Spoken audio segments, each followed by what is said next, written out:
Hello friends, good morning. Biology की online कक्षा में आपका हार्दिक स्वागत है। तो बेटा, अपने ह्यूमन एनाटॉमी एंड फिजियोलॉजी के अंतर्गत अध्यावरणी तंत्र चल रहा है, ठीक है।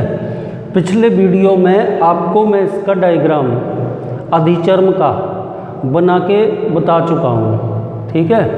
तो इस वाले डायग्राम के अंदर यहाँ पर आज अपन त्वचा की पूरी स्ट्रक्चर पढ़ेंगे, ठीक है ना। तो अधिचर्म आपको जैसा कि मैं बता चुका हूँ कि त्वचा के अंदर दो स्तर पाए जाते हैं, अधिचर्म और चर्म, ठीक है। तो आज अपन अपनी कहानी अधिचर्म से स्टार्ट करते हैं, राइट। तो देखिए, पहला स्तर कौन सा है त्वचा की संरचना में? अधिचर्म, ठीक है ना। तो इसके बारे में पढ़ना शुरू करते हैं। क्या पढ़ेंगे बेटा इसमें? यह भ्रूणीय एक्टोडर्म से बनती है। यह भ्रूणीय एक्टोडर्म से बनती है। एक्टोडर्म से बनती है, ठीक है। इसमें रुधिर वाहिनियां अनुपस्थित,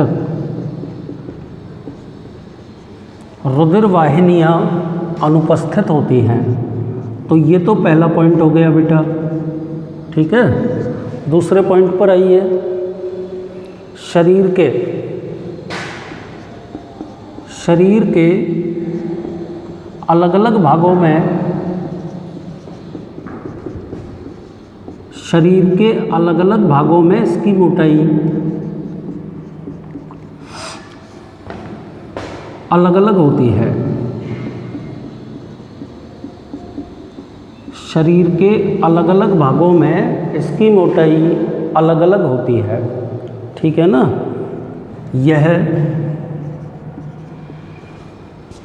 नेत्र के कॉर्निया, नेत्र के कौन सा भाग बताया बेटा? कॉर्निया। नेत्र के कॉर्निया में अत्यंत पतली तथा हथेली एवं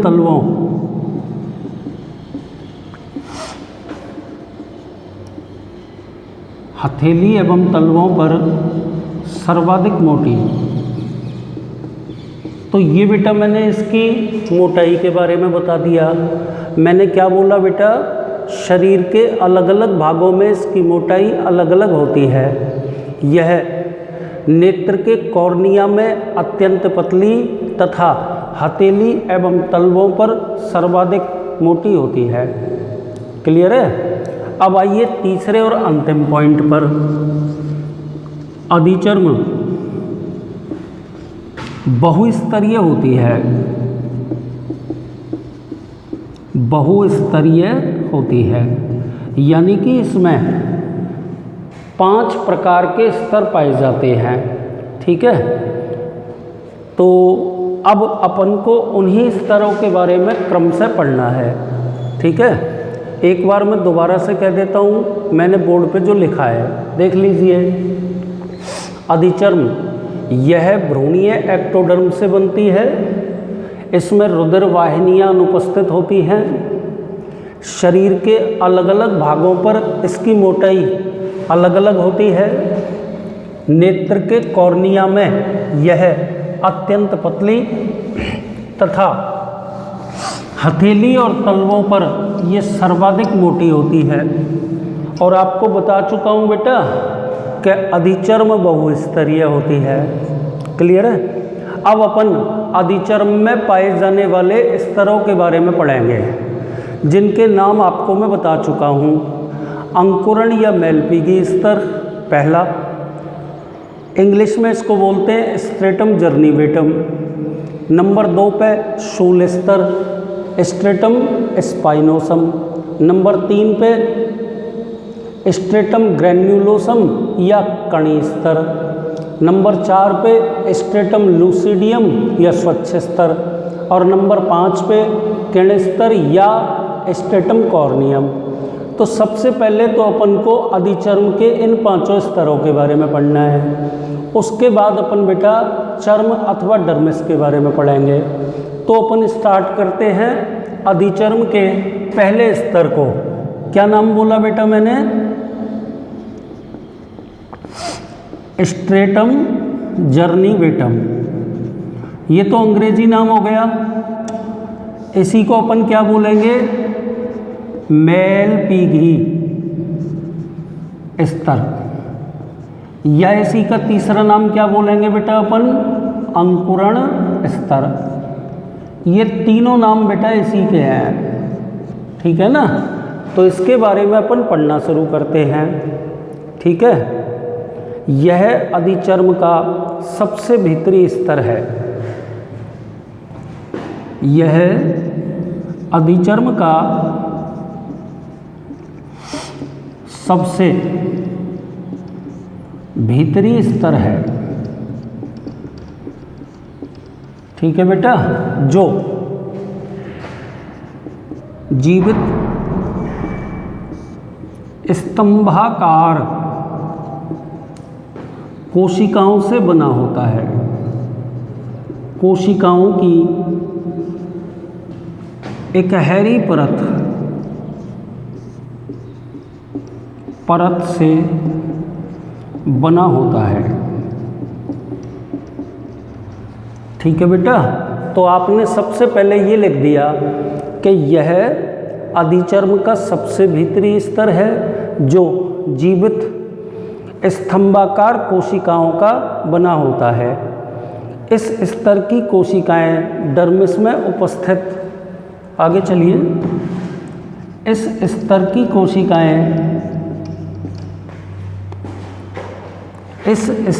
कोशिकाएं डर्मिस में उपस्थित रुधिर वाहिनियों से पोषक पदार्थ प्राप्त कर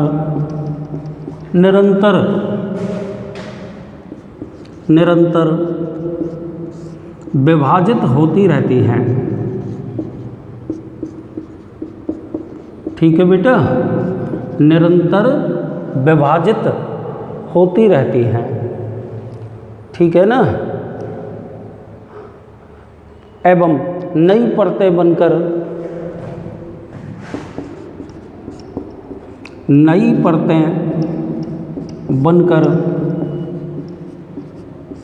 बाहर की ओर सरकती जाती हैं। तो बेटा ये सबसे पहली बात पढ़ लिया आपने। क्या लिखा है बेटा मैंने बोर्ड पर? यह अधिचर्म का सबसे भीतरी स्तर है जो जीवित स्तंभाकार कोशिकाओं की इकहरी परत से बना होता है। इस स्तर की कोशिकाएं डर्मिस में उपस्थित रुधिर वाहिनियों से पोषक पदार्थ प्राप्त कर निरंतर विभाजित होती रहती हैं एवं नई परतें बाहर की ओर खिसकती रहती हैं, ठीक है। एक बात और इसमें मुझे कहनी है कि अधिचर्म त्वचा की डर्मिस में, अधिचर्म चाहे यूँ बोल दो, अधिचर्म का यह स्तर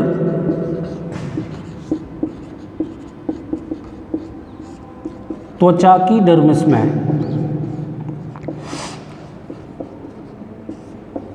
अधिचर्म का यह स्तर त्वचा की डर्मिस में उभार एवं गड्ढों के रूप में धंसा रहता है। उभार व गड्ढों के रूप में धंसा रहता है। रेटिपेक्स बोलते हैं बेटा इनको। क्या बोलते हैं? जिन्हें रेटिपेक्स कहते हैं, जिन्हें रेटिपेक्स कहते हैं। ठीक है ना। आगे चलिए बेटा, इसी में इस स्तर की कोशिकाओं के बीच बीच में, इस स्तर की कोशिकाओं के बीच बीच में वर्णक कोशिकाएं,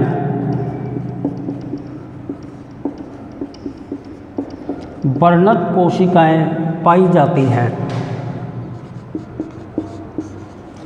ठीक है ना। जिनमें मेलेनिन वर्णक पाया जाता है। मेलेनिन याद रखना बेटा, वर्णक होता है, मेलेनिन वर्णक होता है जो त्वचा को एक विशिष्ट रंग प्रदान करता है। तो बेटा ये अपन ने अधिचर्म का सबसे पहला स्तर पढ़ लिया। क्या नाम है इसका? स्ट्रेटम जर्निवेटम या मेलपीगी स्तर या अंकुरण स्तर। क्या पढ़ा आपने? यह अधिचर्म का सबसे भीतरी स्तर है जो जीवित स्तंभाकार कोशिकाओं की एकहरी परत से बना होता है। इस स्तर की कोशिकाएं डर्मिस में उपस्थित रुधिर वाहिनियों से पोषक पदार्थ प्राप्त करके निरंतर विभाजित होती रहती हैं एवं नई परतें बनकर बाहर की ओर खिसकती रहती हैं। ठीक है, आगे चलिए। अधिचर्म का यह स्तर त्वचा की डर्मिस में उभार एवं गड्ढों के रूप में धंसा रहता है, जिन्हें क्या बोलते हैं? रेटिपेक्स। इस स्तर की कोशिकाओं के बीच बीच में वर्णक कोशिकाएं पाई जाती हैं। कौन सी कोशिकाएं बेटा? वर्णक कोशिकाएं। उन वर्णक कोशिकाओं के अंदर मेलेनिन नामक वर्णक उपस्थित होता है और इसी मेलेनिन वर्णक के कारण त्वचा का एक विशिष्ट रंग होता है। अब आइए दूसरे स्तर पे, सूल स्तर, या इसको इंग्लिश में क्या बोलते हैं? Stratum spinosum. छोटा सा है बेटा, 2 लाइन का, सुन लीजिए। क्या लिखोगे इसमें? मेलपीगी स्तर के बाहर बहुकोणीय या शाखित कोशिकाओं, मेलपीगी स्तर के बाहर बहुकोणीय या शाखित, बहुकोणीय या शाखित कोशिकाओं की परतें, कोशिकाओं की परतें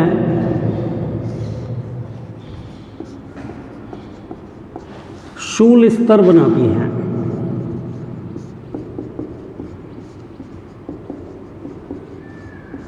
ठीक है बेटा, यह स्तर अधिचर्म को मजबूती प्रदान करता है। तो बेटा केवल आपको इतना पढ़ना है इसमें। ये अधिचर्म का अपन ने दूसरा स्तर पढ़ लिया। अब आ गए तीसरे स्तर पे, कणी स्तर या स्ट्रेटम ग्रेन्युलोसम। क्या नाम है बेटा? कणी स्तर, या इंग्लिश में बोलें तो स्ट्रेटम ग्रेन्युलोसम। नाम से ही पता चल रहा है बेटा। इस स्तर में क्या लिखेंगे? सूल स्तर के बाहर की ओर कोशिकाओं की 5 से 6 परतें, सूल स्तर के बाहर की ओर कोशिकाओं की 5 से 6 परतें कणी स्तर बनाती हैं, कणी स्तर बनाती हैं। ठीक है, आगे क्या बोल देंगे, इस स्तर की कोशिकाओं के कोशिका द्रव्य में, इस स्तर की कोशिकाओं के कोशिका द्रव्य में क्रेटेहाइलिन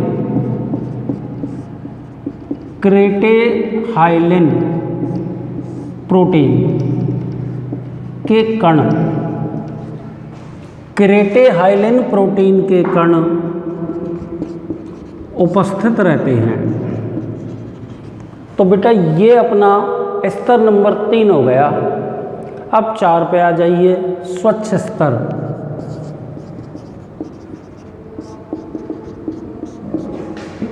या इसको अपन बोलेंगे बेटा स्ट्रेटम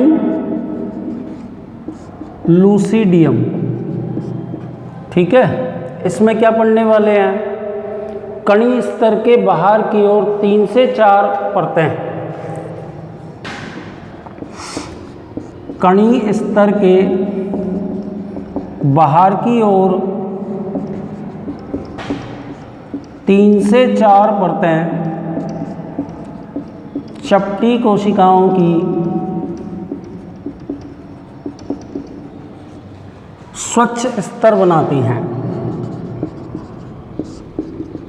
स्वच्छ स्तर बनाती हैं। ठीक है ना, आगे चलिए। इन कोशिकाओं के कोशिका द्रव्य में, इन कोशिकाओं के कोशिका द्रव्य में, कोशिका द्रव्य में क्रेटेहाइलिन प्रोटीन के विघटन से बना, क्रेटेहाइलिन प्रोटीन के विघटन से बना एलिडिन नामक प्रोटीन, याद रखना बेटा इस नाम को, एलिडिन प्रोटीन भरा होता है, एलिडिन प्रोटीन भरा होता है। इस प्रोटीन के कारण, इस प्रोटीन के कारण इस परत की कोशिकाएं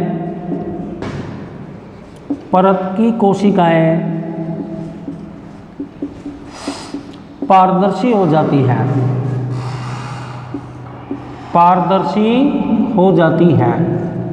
ठीक है ना, कैसी हो जाती हैं बेटा, पारदर्शी हो जाती हैं। और लास्ट में अपन क्या कह देंगे, स्वच्छ स्तर को अवरोधक स्तर भी कहा जाता है, क्योंकि यह स्तर, इस स्तर को स्वच्छ स्तर भी कहा जाता है, क्योंकि यह स्तर त्वचा को जलरोधी बनाता है। तो बेटा यहाँ आकर अपन अधिचर्म के 4 स्तरों के बारे में पढ़ चुके हैं। अभी एक स्तर इसमें और बाकी है, पर उससे पहले आप इन तीनों स्तरों के बारे में सुन लीजिए। देखो बेटा, शूल स्तर या स्ट्रेटम स्पाइनोसम, मेलपीगी स्तर के बाहर बहुकोणीय अथवा शाखित कोशिकाओं की परतें कौन सा स्तर बनाती हैं, शूल स्तर। यह स्तर अधिचर्म को मजबूती प्रदान करता है। आगे चलिए, कणीय स्तर या स्ट्रेटम ग्रेन्युलोसम, शूल स्तर के बाहर की ओर कोशिकाओं की 5 से 6 परतें क्या बनाती हैं, कणीय स्तर बनाती हैं। क्या लिखा आगे, इस स्तर की कोशिकाओं के कोशिका द्रव्य में क्रेटेहाइलिन प्रोटीन के कण भरे रहते हैं। अगले पर आइए, स्वच्छ स्तर स्ट्रेटम लूसिडियम, कणी स्तर के बाहर की ओर 3 से 4 परतें चपटी कोशिकाओं की कौन सा स्तर बनाती हैं, स्वच्छ स्तर। इन कोशिकाओं के कोशिका द्रव्य में क्रेटेहाइलिन प्रोटीन के विघटन से बना एलेडिन प्रोटीन भरा होता है। कौन सा प्रोटीन पाया जाता है, एलेडिन प्रोटीन। आगे चलिए, ये हो गया। इस प्रोटीन के कारण इस परत की कोशिकाएं कैसी हो जाती हैं, पारदर्शी हो जाती हैं। इस स्तर को स्वच्छ स्तर भी कहा जाता है, क्योंकि इस स्तर के कारण त्वचा कैसी हो जाती है बेटा, जलरोधी हो जाती है।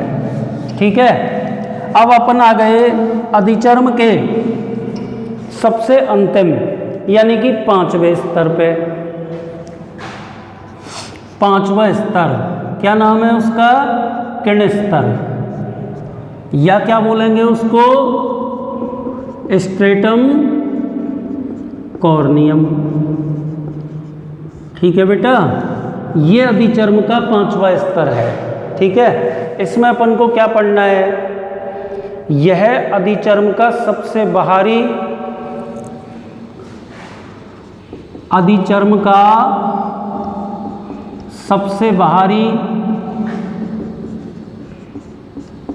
चपटी, शल्की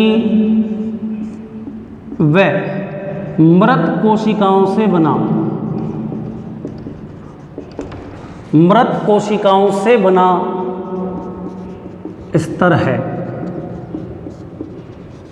ठीक है ना, यह अधिचर्म का सबसे बाहरी चपटी, शल्की कोशिकाओं से बना, साथ में मृत कोशिकाएं भी होती हैं। इस स्तर की कोशिकाएं निर्जीव होती हैं, क्योंकि इनका एलिडिन युक्त कोशिका द्रव्य सूख जाता है। इस स्तर की कोशिकाएं, इस स्तर की कोशिकाएं निर्जीव होती हैं, क्योंकि स्वच्छ स्तर का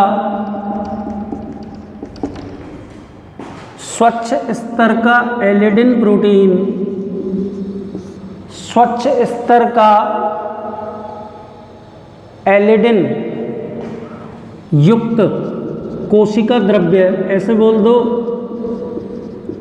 एलिडिन युक्त कोशिका द्रव्य सूख कर मृत पदार्थ हॉर्न या केराटिन में बदल जाता है। हॉर्न या केराटिन में बदल जाता है।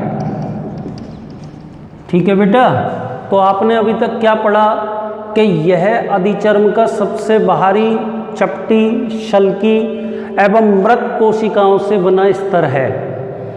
इस स्तर की कोशिकाएं निर्जीव होती हैं, क्योंकि स्वच्छ स्तर का एलिडिन युक्त कोशिका द्रव्य सूखकर मृत पदार्थ हॉर्न या केराटिन में बदल जाता है।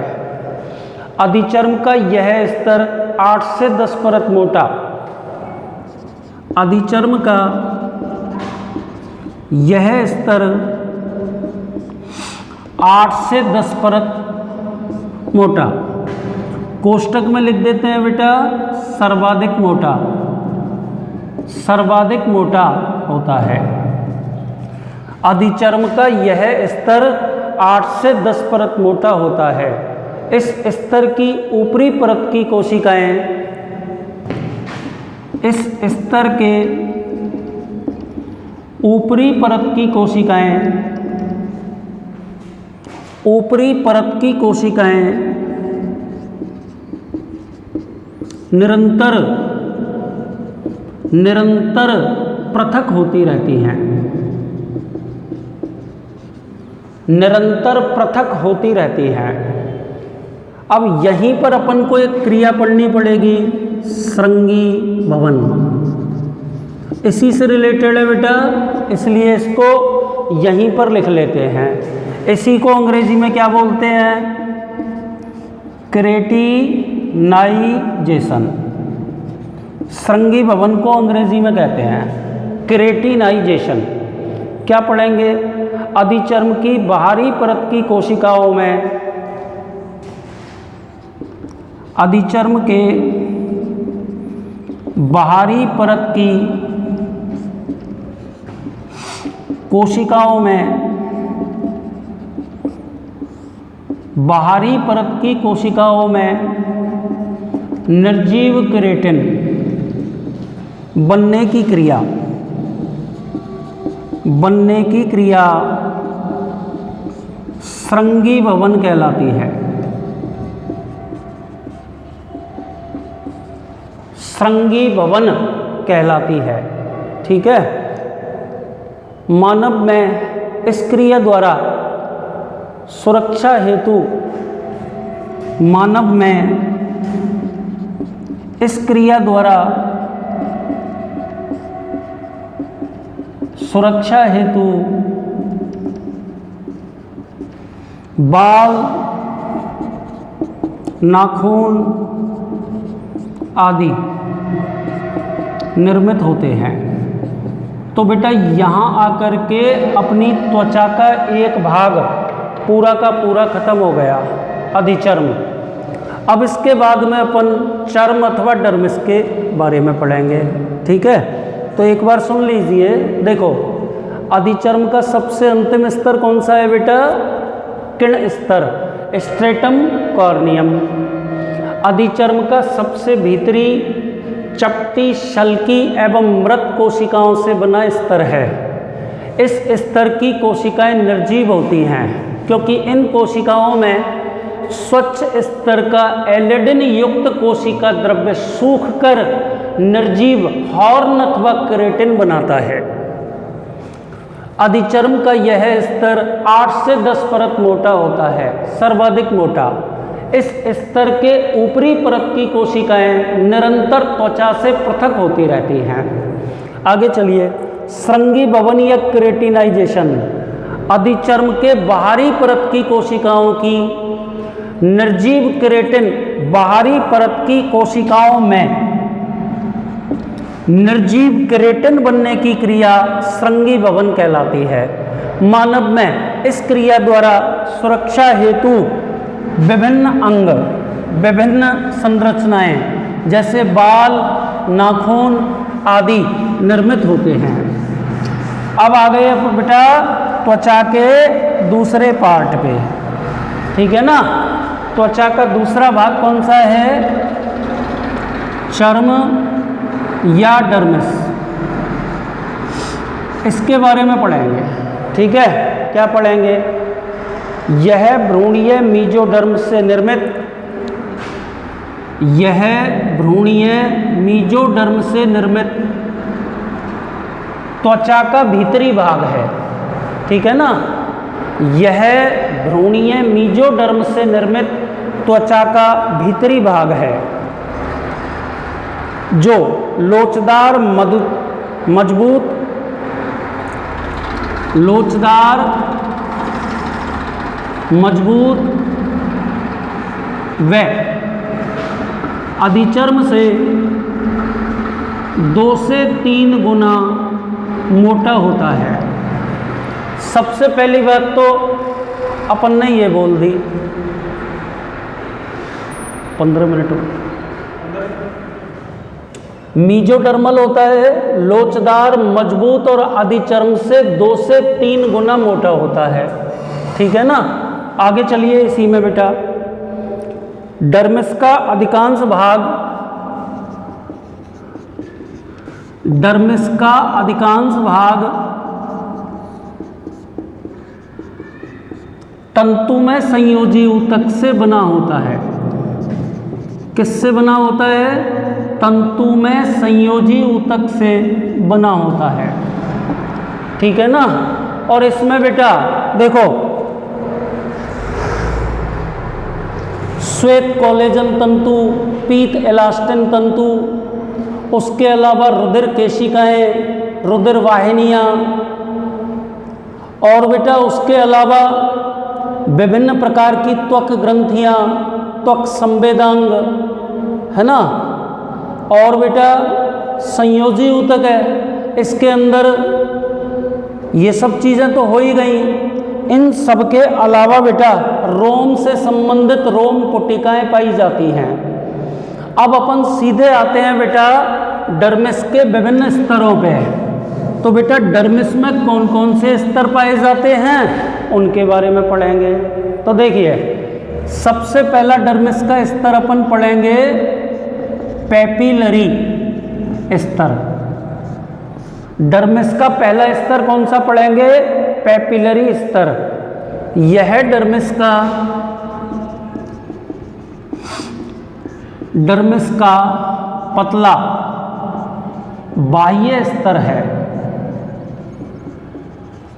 यह डर्मिस का पतला बाह्य स्तर है जो पतले कोलेजन तंतु, लचीले तंतु, जो पतले कोलेजन तंतु, लचीले तंतु व रुधिर केशिकाओं से बना होता है। ठीक है बेटा, अपन डर्मिस के स्तरों के बारे में पढ़ रहे हैं। तो डर्मिस में सबसे बाहर की ओर पैपिलरी स्तर पाया जाता है जो पतला और बाह्य स्तर है। पतले कोलेजन तंतु, लचीले तंतु और रुधिर केशिकाओं से बना होता है। डर्मिस के इस भाग में रसांकुर समान प्रवर्ध, डर्मिस के इस भाग में रसांकुर समान प्रवर्ध,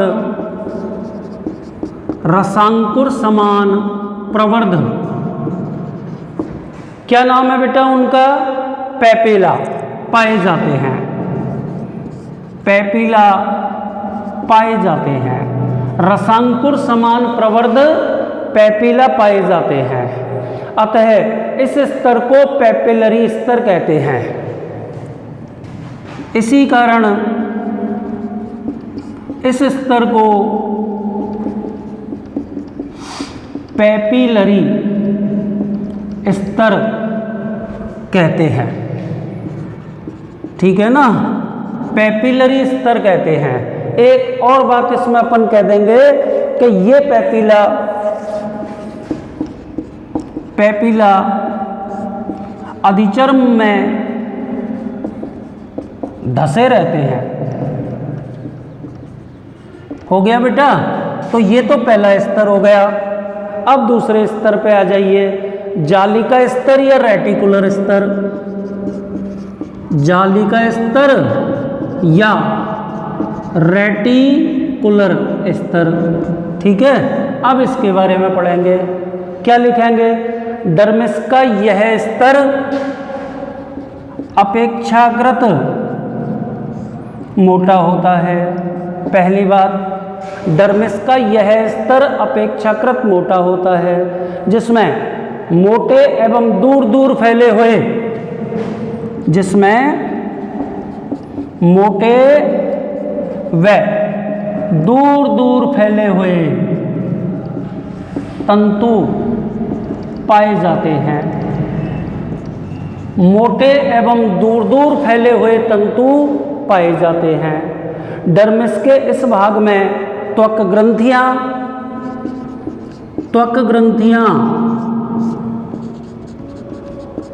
रोमपुटक, त्वक ग्रंथियां, रोमपुटक तथा त्वक संवेदांग उपस्थित होते हैं। डर्मिस के इस भाग में। ठीक है, आगे चलिए। इसके अलावा रेटिकुलर स्तर में कोलेजन तंतु अधिक होते हैं। इस स्तर में कोलेजन तंतु अधिक होते हैं। कोलेजन तंतु अधिक होते हैं जो त्वचा में, जो बेटा त्वचा को खिंचाव प्रदान करते हैं। तो आपके सामने ये डर्मिस के दोनों स्तरों के बारे में मैंने कह दिया, एक बार इन दोनों को सुन लें। देखिए बेटा, चर्म अथवा डर्मिस को आपको बता चुका हूं कि मीजोडर्मल होता है, 2 स्तरों में बटा होता है। पहला स्तर कौन सा? पैपिलरी स्तर। यह डर्मिस का पतला एवं बाह्य स्तर होता है, जो पतले कोलेजन तंतु, लचीले तंतु और रुधिर केशिकाओं से बना होता है। डर्मिस के इस भाग में रसांकुर समान प्रवर्ध पाए जाते हैं। क्या बोलते हैं उनको? पैपिला। इन्हीं पैपिला के कारण इस स्तर को पैपिलरी स्तर कहते हैं। ये पैपिला अधिचर्म में धसे रहते हैं। आगे चलिए, जाली का स्तर या रेटिकुलर स्तर। यह स्तर अपेक्षाकृत मोटा होता है, जिसमें मोटे एवं दूर दूर फैले हुए तंतु पाए जाते हैं। इस स्तर में त्वक ग्रंथियां, रोमपुटक और त्वक संवेदांग उपस्थित होते हैं।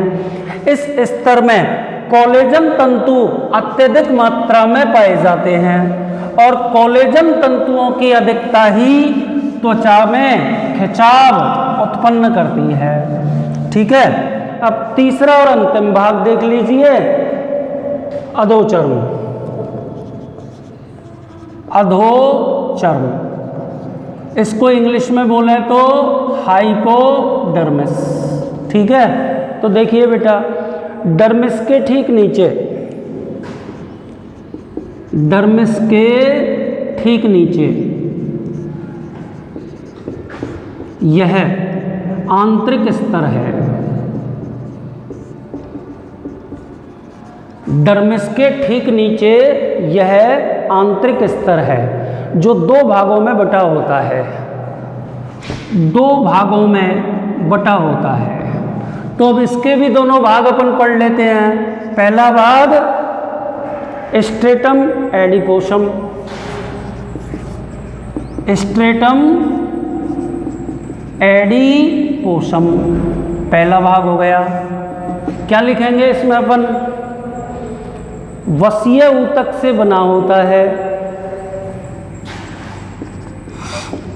वसीय ऊतक से बना होता है। इस भाग में